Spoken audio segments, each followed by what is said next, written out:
There was a time when a single device meant power. Not money, not status, power. If you saw someone holding a BlackBerry, you didn't ask questions. You already knew they were important. CEOs used it. Governments depended on it. Entire companies ran on it. At its peak, BlackBerry controlled almost half of the smartphone world. And then it vanished. Not slowly, not gracefully, but completely. So what happened? How does one of the most dominant tech companies in history disappear in just a few years? This is the rise and fall of BlackBerry. Before the revolution, before smartphones existed, before apps, before people lived inside their screens, there was only one thing businesses cared about: email. But email had a problem. You could only access it at your office computer. That meant being offline, meant being out of control. And in business, control is everything. In 1984, two Canadian engineers saw this problem: Mike Lazaridis and Douglas Freegan. They didn't start a phone company, they started solving a communication problem no one else cared about. Their company was called Research in Motion, and for years, no one noticed them. But they were building something that would change everything. The first BlackBerry. In 1999, everything changed. RIM launched a small device called BlackBerry. It didn't have games, it didn't have videos, it didn't even try to entertain you. It did one thing perfectly: instant email anywhere in the world.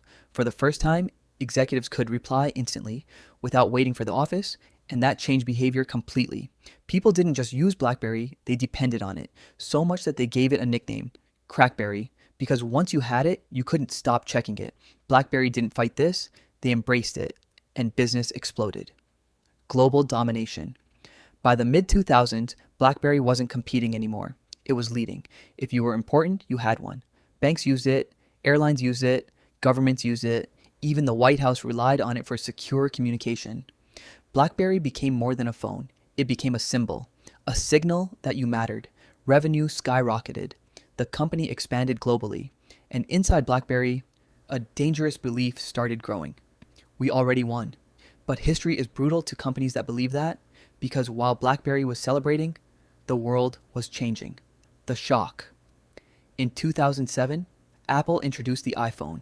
No keyboard, no physical buttons, just a screen. BlackBerry executives didn't panic. They laughed. They believed no business user would ever give up a real keyboard. It seemed obvious to them, but they misunderstood something critical. The iPhone wasn't trying to improve the phone, it was trying to replace it. Then came Android, and suddenly smartphones stopped being communication tools and became platforms. Apps became everything. Not email, not keyboards, apps. BlackBerry tried to react, but they reacted slowly. They tried touchscreen devices. They tried new systems, but everything felt behind, not broken, just outdated.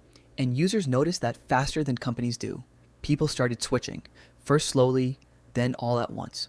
The fall by the early 2010s. The decline was unstoppable. Even loyal users abandoned BlackBerry. The company released BlackBerry 10. It failed. Hard. Sales collapsed. Retailers stopped promoting their devices. Developers stopped building apps, and without apps, there is no smartphone. BlackBerry lost its identity, and the world moved on. Aftermath. BlackBerry didn't disappear completely, but it stopped being what it once was. It shifted into cybersecurity and software, far from the phones that built its empire. Today, it's remembered not as a failure, but as a warning, because BlackBerry didn't lose because it was weak. It lost because it believed strength was permanent. In technology, the moment you stop evolving, you stop existing. So the question is, which giant today is next?